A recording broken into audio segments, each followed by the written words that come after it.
Вчора наш президент з вечора як наговорив, варто обговорити. Бо його заява починалась так. У Путіна вибори у вересні. І нашим політикам не варто забувати. Не у нас. Нам потрібно захищати нашу державу. Ні, я з цим погоджуюсь. Зеленський заявив все правильно. Але ж саме Банкова готується до виборів восени. Під час війни вибори можуть стати відверто політичною авантюрою з дуже небезпечними наслідками. То Зеленський це нагадує собі, своєму оточенню, чи хоче, щоб всі інші нарешті зрозуміли? Тоді запитання, хто інший, якщо готується тільки Банкова? Вони дійсно готуються весь час, а оці всі його вислови – це просто пафосні фрази, типу там «Вранці має настати світло, і ми, українці, цьому сприятимемо». Типа того, от там у Путіна будуть вибори, вони мусять, Перше, що це там, як Путін коли казав, сам такий, да, там, типа, хто обзивається, тот сам так називається, хто там підозрює Путіна. Якраз Путіну вибори, там що у них вибори? У них і так зрозуміло, хто переможе, що переможцем буде єдина Росія, хай би там, можливо, не конституційна більшість, але більшість точно буде.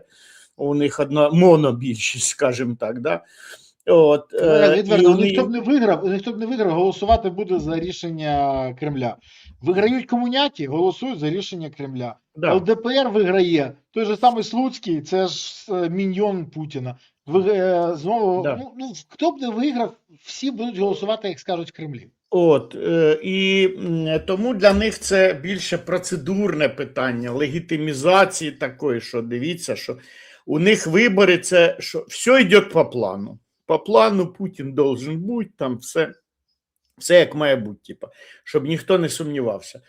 А у нас якраз складність, у нас невідомо, поки що якби в другий тур виходять прогнозовано і Залужний, і Зеленський, а хто сказав, що як ми всі плівки Міндіча переслухаємо, ми ж розуміємо з тобою, що не всі ще плівки чули, і то, що Вова на плівках є, а може є плівки з голосом Вови? Можливо, вони є. Або з голосом Лени, яка куму дзвонить, каже, а тобі Вероніка Фіншуй, які обої там порекомендувала? Такі, а мені такі. Може таке бути? Вполне. І тому ми не знаємо, які рейтинги будуть тоді. Чи не буде тоді, скажімо, у нас спор соревнування двох генералів в другому турі, Залужний і Буданов. Але принаймні у Зеленського лягають спати і думають про вибори, і встають, думають про вибори. Мало того, я би уточнив тут. Вони думають не так про вибори, а про те, як зберегти владу.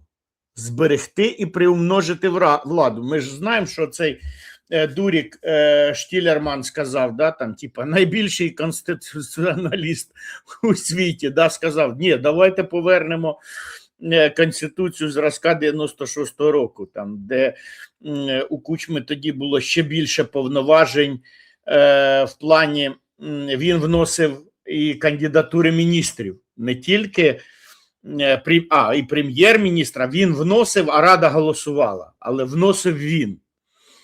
Що давайте ще такі повернемо повноваження Зеленському.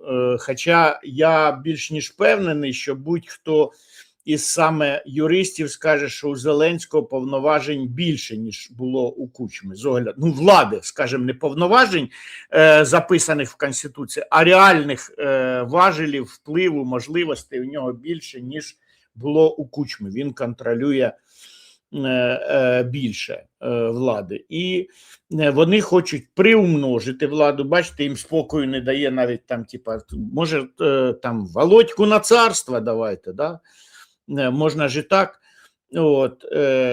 І тільки чи він не думає Зеленський, що свій бруд у нього знайдеться. Якщо він хоче на царство. І бруд, може ж і ти бруд, да? То я впевнений, що вони вони розглядають кілька можливостей і варіантів, як примножити владу і саме головне зберегти владу. І знову ж там, а чому там, типа, чому там нам здається, що він хоче примножити владу ще там, типа, і зберегти? Ну що ж може бути не так? Ну, по-перше, що йому, скоріш за все, як нарцису, сподобалася влада. Да? Влада – це от той наркотик, який не кожному до смаку, ну от мені, наприклад, ні, да? Але йому от заходить, йому це от якраз те, що його плющить от цього, от тих повноважень, от того, як він же себе щиро вважає найвеличнішим лідером сучасності, і йому там кажуть з поблажкою, ну хай Трамп думає, Вова, там хай думає, і Вова такий, ну хай Трамп думає, що він найвеличніший, ну насправді ж я. От, мало того, от ситуація, я думаю, що ми її проговоримо, але забіжу вперед, от коли Залужний і Зеленський зустрілись, і Зеленський каже Залужному, давай я піду, а ти уступиш. А Залужний каже, ні, я йтиму там, типа, то Зеленський щиро здивований. Чому? Тому що він думає, що насправді, от уявіть, от я зараз буду говорити як Зеленський, да, що ну, типа, я ж самий лучший, ну ти ж генерал, ти ж розумієш, що я, хто ти? Ти ж ніхто, я тут і ти не хочеш підсобити мені найвеличнішому лідеру сучасності? Та хто ти такий? І він в це вірить щиро, от він просто щиро вірить, що він грамотній, умній, там, ну, не знаю, стратегічніше мислить, що він краще. Я мало того, Бориславе, я сам з такою людиною колись стикався, мене ставить, ну, після помаранчевої революції, вийшло так, що я з громадського сектору зразу попав в начальника управління молоді і спорту. Чому? Тому що мене, ну, фактично революційне студентство піднесло. Ну, прийшли до губернатора і сказали, ось буде він. А тоді вони ще пахнуть Майданом, зайшли. Це ж було в березні 2005 року, ну, от ще ж тільки той. А там був один штрих, не будемо прізвище, який от, ну, теж нарцис. Я ж кажу, що нарциси ж вони ж всі схожі, вони прогнозовані, їх читати легко. Він підходить, а він дізнався, що студенти поставили, ну, не то, що ультиматум, але там, типа, там, Микола Іванович, ось буде він, там, типа, наше середовище висуває революційних студентів. Студент же ж не може стати начальником управління, а у мене вже є вища освіта. Мало того, там, магістр державного управління, да? От, і приходить там один штрих і каже, слухай, а давай ти підійдеш до губернатора і скажеш йому, щоб він поставив мене, а тебе його замом, а тебе, ну, моїм замом поставив. Я такий, в смислі він, ні, ну я ж шарю більше. Тобто, є, і я от впевнений, що у Зеленського той самий варіант, коли він там, типа, я ж шарю більше. Згадайте, в 19-му році він хизувався тим, що він не системний політик, що він взагалі не політик. І це там, типа, це його перевага. А зараз його, типа, перевага, він найбільш досвідчений політик часів війни. Щоб я сказав, що, ну, не зовсім так. От, але між тим, він щиро впевнений, що він наскільки найкращий, що всі його щиро дивує, що як Залужний, якщо ти державник, як ти можеш не погодитись на те, що треба великого, найвеличнішого лідера сучасності підтримувати. На що ми можемо сказати, Володимир Олександрович, а ви не пробували, що ви навпаки підете і скажете, от я підтримую Залужного, тому що от всі розклади показують, що у нього найвищий рейтинг, він врятував націю перші 2 роки війни, і тому давайте от всі скинемося голосами йому. Чому не такий варіант, да, там, типу, але ні, у Зеленського не може бути такого варіанту, тому що з його точки зору, з його бачення світу, він пуп землі і він найрозумніший в цьому світі людина. Хоча я от чесно скажу, що я в житті зустрічав, Бориславе, всього одного єврея, який нерозумний, і це Зеленський. От чесно. Так. Ти знаєш, у євреїв є така приказка, якщо єврей поц, то всім поцам поц. І це, до речі, на жаль, така ситуація. Але я можу сказати тобі інше. коли ти кажеш, що він вважає себе найрозумнішим, це не просто, він вважає себе ще фартовим. Ну, це не жарт. Да. Це не що? то, що так. Мало того, це одна із мотивацій їхньої команди. Мені один депутат їхній казав, що у нас всі думають, що Вова фартовий. Мало того, що Вітя, кажеш, ти дивись, у нього ж раз рейтинг уже ж упав до 24%, і тут в лютому 22 року виростає до 80%. Потім опять в лютому 25-го падає знов там до 25%, ну знов до того ж рівня. І знову воскресає рейтинг. Типа Зеленський уверений, що він воскресне, як птиця Фенікс. Типа Вова фартовий. Да, вони всі в це вірять. Ну не всі, але багато хто ще вірить. Ні, да. Вони там вірять все, і він вважає, що йому підфартить, і він виграє вибори. Але давай поговоримо трохи про інше. Ти сам зачепив цю тему. Та інформація, яка з'явилася. Так от, спочатку в інформаційному просторі з'явилася історія про те, що Зеленський повідомив Залужному про своє бажання провести вибори восени. Він це йому сказав і вимагав від нього не йти на вибори. А після того з'являється декілька соціологій, до яких багато запитань. Ну, коли ноунейми, це одна історія. Коли виходить рейтинг, який вже декілька разів, скажімо так, викладав сумнівну інформацію, скажи мені, то стає велика кількість запитань. Скажи, будь ласка, Зеленський хоче виборів? Зараз іде формування суспільної думки, чи просто хоче перепризначити себе на другий термін і буде намагатися використати швидкі вибори і адмінресурс? Чи можна йому вбити в голову, от як ти вважаєш, що вибори сьогодні недоречні? Спочатку треба не просто проголосити, що от йдемо на вибори і все, а дійсно закінчити активну фазу війни. Чи він вже сконцентрований на цьому і як ледокол ломиться вперед, тому що розуміє, чого буде коштувати йому втрата влади? От саме так, що вони бояться ще, вони хочуть, не просто хочуть влади, вони бояться, що з втратою влади вони втратять і, ну скажімо так, свободу можуть втратити. Да? І мало того, на цьому сконцентровані не тільки... Вибач, що переб'ю, Віть, але ж, ну знаєш, якщо ти впевнений, що ти нічого не порушив, що тобі боятися? А якщо ти порушив, здавалося б, то нахріна ти потрібен Україні? Ну давай відверто. Ні, ну він же ж так не думає.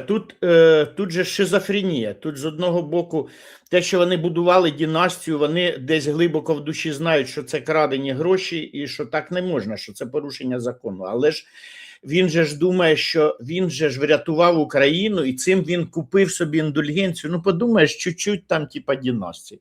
Ну яка там династія, скільки там той династії, там ще що, або там неправомірно накладував санкції, це ж теж порушення законодавства, да, там, типа, не готувався до війни. Війна все спишить. От в війні він там, типа, якщо він правильно продасть перемогу, що збереження суверенітету України є насправді перемогою України, хоч ми втратили територію, все, я переможець, і мені там все простительно, да, там теж, ну подумаєш династія, ну подумаєш там Міндіч трошки крав, ну подумаєш там, типа, там ще щось. Це все чепуха по сравненню з тим от зробленим. Він просто пишається тим, що він зробив. Він не усвідомлює то, що вони не розуміють різниці між ефективністю і результативністю. Тобто результат є, ну, Україна суверенітет зберегла, да, перемога. Ні, не зовсім так, тому що є ефективність. А якою ціною Україна добула цю, ну, скажімо, вистояла, да, це, ну, не зовсім перемога, навіть не пірова перемога, то, що, як казав Лобановський, результати на табло. Але скажімо, да, що це, якщо там і Путін оголосить, що хто захопив більше землі, то і переможець. Ну, так собі варіант, то це для Путіна пірова перемога, а для нас ми вистояли, і для нас дійсно вистояти – це перемогти, вже перемогти. От, це як от висадили, хто там висадив? Парагвай висадив німців, да, там, типа, і для Парагвая це перемога, блін, просто там, ну, там, страшенно. Так от, у Зеленського фактично вони думають про вибори, в тому числі як варіант не сісти. От, тобто у них страх. І на відміну від Зеленського, можливо, самовпевненого, і навіть якщо вони всі вірять в фарт Вови, вони на всякий випадок треба перестрахуватися, треба зайти. Тому вони і багатьом симпатичніший слугам варіант, коли спочатку парламентські вибори, потім президентські, тому що вони чесно, і отут не безпідставно сподіваються, що якщо президент Зеленський програє президентські вибори, ну от, наприклад, програє у другому турі Залужному, і там через 2-3 тижні аж інавгурація. Да? Але він ще ці 2-3 тижні після оголошення ЦВК результатів, він ще в якості президента. І він може поїхати у відрядження і з нього не повернуться, залишиться в Дубаях. І тоді вони тоді вся конфігурація міняється, не буде ніякої блока Зеленського, не буде там умовно там у них там 15-20% мандатів, ну, к примеру, да, всі плани рушаться. От, вони в цьому його підозрюють, що Вова готовий кинути, якщо він даже свого найкращого друга і фаворита кинув, і не першого, да, і десь, де Ваня Баканов, де його друзі молодості Шефіри, де зараз Єрмак, тобто у Зеленського, а учитель Коломойський, тобто всім зрозуміло по факту, що Зеленський кине будь-кого. От, і тому якби команда, його команда штовхає на ці вибори, його всі підлещують, ми можливо далі поговоримо, оце останнє опитування, яке йому підсовують, воно, я би не назвав його там репрезентативним. А чому? Там... А поясни, чому? От я ще не важливо. Я не поясню, чому. Тому що оце соцопитування, я навіть не буду казати, що під час війни, про те, що величезна кількість сьогодні респондентів відмовляються давати відповідь. Але це все одно репрезентативне.